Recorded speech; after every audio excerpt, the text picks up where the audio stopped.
স্বাস্থ্য নিয়ে বাংলাকে আক্রমণ নরেন্দ্র মোদীর। আয়ুষ্মান ভারত নিয়ে বাংলাকে নিশানা, বাংলার সঙ্গে দিল্লিকেও নিশানা।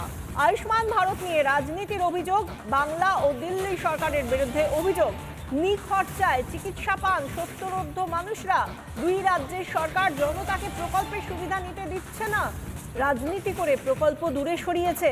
বাংলার সরকারকে আক্রমণ প্রধানমন্ত্রী মোদীর।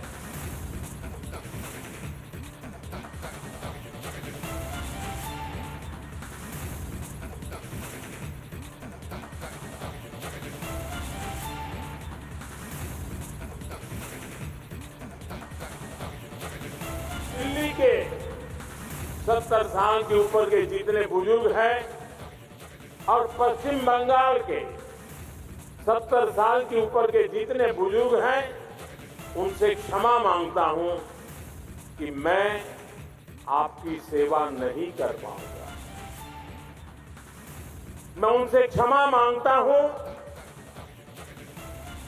कि मुझे पता तो चलेगा आपको कष्ट है, मुझे जानकारी तो मिलेगी, लेकिन मैं आपको सहाय नहीं कर पाऊंगा। और कारण, दिल्ली में जो सरकार है और पश्चिम बंगाल में जो सरकार है, वो इस आयुष्मान योजना से जुड़ नहीं रही है।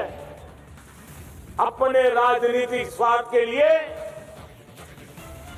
अपने ही राज्य के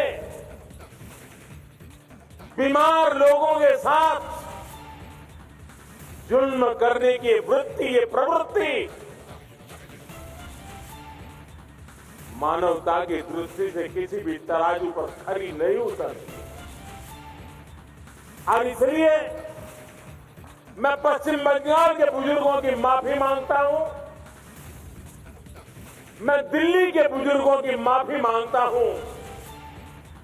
देशवासियों की तो सेवा कर पा रहा हूं, लेकिन राजनीतिक स्वार्थ की वृत्ति की दीवारें मुझे दिल्ली के बुजुर्गों की सेवा करने से रोक रही है, पश्चिम बंगाल के बुजुर्गों की सेवा करने से रोक रही है।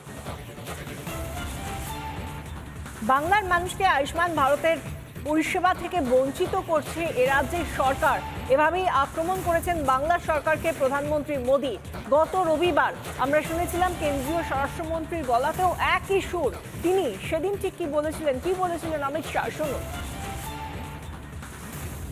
मैं गया था बॉर्डर पर, कुछ लोग मिले, उन्होंने मुझे कहा कि भाई हमारे यहाँ आयुष्मान भारत का अमल हमें फायदा नहीं मिला। मैंने बोला चिंता मत करो, 2026 तक धैर्य रखो, 75 साल से धैर्य रखा है। 2026 से बंगाल के हर गरीब को आयुष्मान भारत का फायदा मिलने की शुरुआत।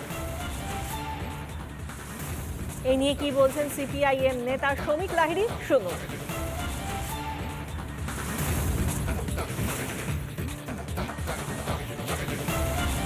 অন্যায় করছে, কেন কেন্দ্রীয় প্রকল্প আসবে না? কেন্দ্রীয় প্রকল্পের সুবিধা থেকে কেন বাংলার মানুষ বঞ্চিত হবে?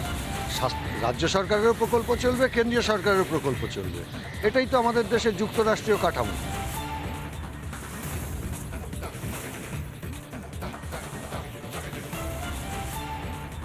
প্রধানমন্ত্রী নরেন্দ্র মোদী আজ যে কথা বলেছেন তার প্রেক্ষিতে আমরা শ্রমিক লাহিড়ীর বক্তব্যও শুনলাম। তিনি বলছেন সরাসরি রাজ্য এবং কেন্দ্র উভয়েরই কেন পরিষেবা বা প্রকল্প থেকে বঞ্চিত হবেন বাংলার মানুষ, এবং এই কথাই বলেছেন আজ প্রধানমন্ত্রী। এবং সেই সঙ্গে এ রাজ্যের প্রবীণদের কাছে তিনি ক্ষমা চেয়েছেন, কারণ আয়ুষ্মান ভারতের পরিষেবা এ রাজ্যের মানুষ পাচ্ছেন না। কি বলেছেন মোদী, শুনুন।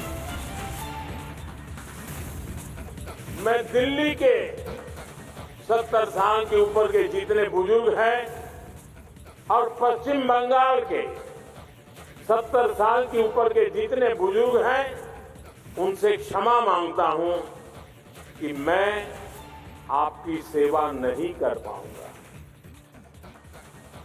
मैं उनसे क्षमा मांगता हूं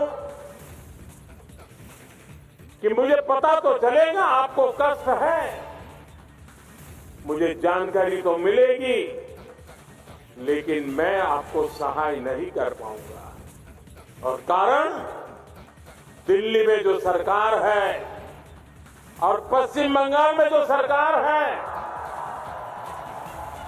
वो इस आयुष्मान योजना से जुड़ नहीं रही है। अपने राजनीतिक स्वार्थ के लिए अपने ही राज्य के बीमार लोगों के साथ जुल्म करने की ये प्रवृत्ति मानवता की दृष्टि से किसी भी तराजू पर खरी नहीं उतरती है। और इसलिए मैं पश्चिम बंगाल के बुजुर्गों की माफी मांगता हूं, मैं दिल्ली के बुजुर्गों की माफी मांगता हूं। देशवासियों की तो सेवा कर पा रहा हूं, लेकिन राजनीतिक स्वार्थ की वृत्ति की दीवारें मुझे दिल्ली के बुजुर्गों की सेवा करने से रोक रही है, पश्चिम बंगाल के बुजुर्गों की सेवा करने से रोक रही है।